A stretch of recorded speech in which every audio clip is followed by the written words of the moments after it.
جمال الوجود بذكر الإله وتصفو الحياة بنور هدى.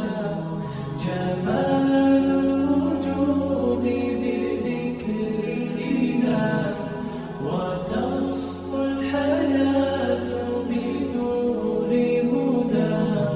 وتطلب نفس له طاعة ويبلغ سعد إلى منتهى. فؤاد شغوف إلى ربه أحب رضاه أحب لقاه. يظل